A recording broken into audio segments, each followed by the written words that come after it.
अस्सलाम वालेकुम वरहमतुल्लाहि वबरकातुहू।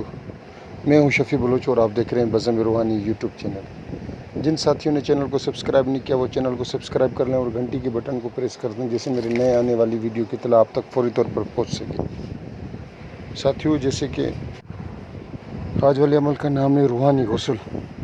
मैं बहुत से अमल दे चुका हूँ, मेरे ख्याल में रूहानी गुस्ल का अमल नहीं दिया। आज वाले अमल का नाम है रूहानी गुस्ल।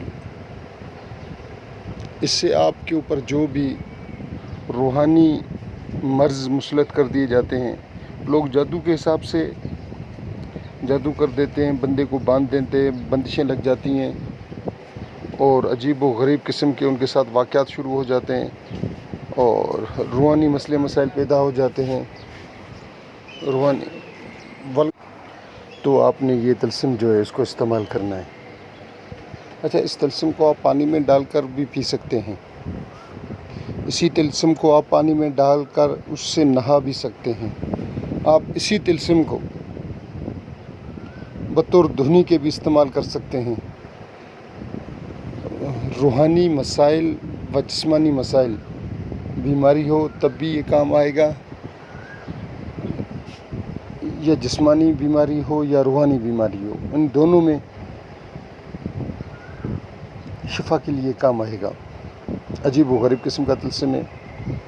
जो साथी इसको इस्तेमाल करें वो फ़ीडबैक मुझे ज़रूर बताएं। जिस तरीके से आप लोग पिछले अमाल का फ़ीडबैक बता रहे हैं मुझे, इसी तरीके से इस अमल का भी फ़ीडबैक बताएं तो बहुत अच्छी बात है। बहुत से अमाल का फ़ीडबैक रोज़ाना साथी दे रहे हैं और काफ़ी साथियों ने मुझसे कुछ चीज़ें मंगवाने की कोशिश की हैं, तस्बीह, तो वो फ़ोन पर मुझसे रब्ता कर लें तो मैं बता दूंगा तस्बीह कौन सी।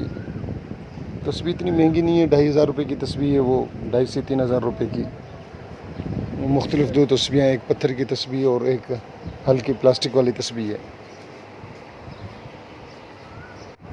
अच्छा, जिस साथी ने तशख़ीस करवानी है या किसी मसले के ऊपर, अपने मसले के ऊपर डिस्कस करना है तो वो बराए मेहरबानी कॉल कर दे तो बहुत अच्छा है। अब 100 मैसेज, 200 मैसेज, 250 मैसेज, साथी कुछ सोचें कि इतने मैसेज में सुनूं और फिर उनका रिप्लाई दूं। अगर 4 मिनट का एक मैसेज भी है, 100 मैसेज यानी कि 400 मिनट चले गए। आप साथी यही करें कि मुझे कॉल कर लें। तो जिस साथी ने करनी है, बातचीत करनी है, कोई मसला डिस्कस करना है, किसी अमराज की तशख़ीस करनी है, तो मैं हाज़िर हूँ। वो फ़ी सबीलिल्लाह काम है सारी तशख़ीस का। तो फिर कोई काम है अगर, तो फिर उसका मखसूस छोटा सा एक हदिया। अब आते हैं आज वाले अमल की तरफ। तो आज का जो अमल है वो आपने इस तलस्म को किसी भी पानी की बाल्टी में डालना है। तो आपने उससे नहा लेना है, मगर नहाते वक्त ये ख्याल करें कि आप ऐसी जगह पर पानी ना जाए जैसे पानी का गटर होता है। आप किसी बाग केरी में, घर के अंदर जैसे केरी होती है, या घर की छत के ऊपर कपड़ा बांध कर नहा लें,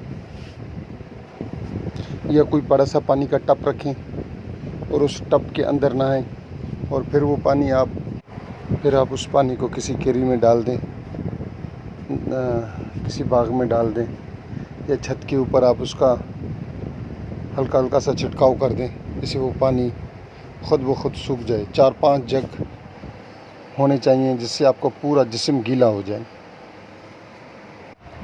अच्छा, इसमें आप बेरी के पत्ते भी डाल सकते हैं और बेरी के पत्ते आप ना डालें भी, सिर्फ तिलस्म से काम चलाएं। इस तिलस्म को आप पी भी सकते हैं पानी में डालकर। आप इसको किसी भी कोयले के ऊपर रख कर, हरमल डालकर पूरे घर के अंदर आप इससे धुनी भी दे सकते हैं। यानी कि ये तिलस्म जो है आप इसको पीने के भी कुतुब ला सकते हैं, नहाने के इस्तेमाल भी ला सकते हैं और धुनी के लिए भी इस्तेमाल कर सकते हैं। ये ज़बरदस्त तिलस्म है, 12 का आज़मूदा तिलस्म है। और जिस साथी ने इसको मैंने इस्तेमाल करवाया है, जिस बंदे से, और शुक्र अल्हम्दुलिल्लाह, शुक्र अल्हम्दुलिल्लाह, शुक्र अल्हम्दुलिल्लाह, बहुत अच्छा रिज़ल्ट आया है। आपने पहले दिन नहाना है, दूसरे दिन नहाना है, तीसरे दिन नहाना है और फिर तशख़ीस करवानी है। ख़ुद कर लें तशख़ीस अगर आमिल हैं, अगर आमिल नहीं है तो ये फ़कीर या आजिज़ हाज़िर है। मैं बताऊँगा कि जितनी भी बंदिशें हों, जितना भी जादू हो, शदीद जादू हो, तो उसके तोड़ के लिए ये तिलस्म काम आएगा। आप सब साथी इस तिलस्म से फ़ायदा उठाएं। जिन जिन साथियों ने ये पूरी वीडियो देखी है मैं उनका तहे दिल से मशकूर, और उन सब साथियों को इजाज़त है। अल्लाह हाफ़िज़।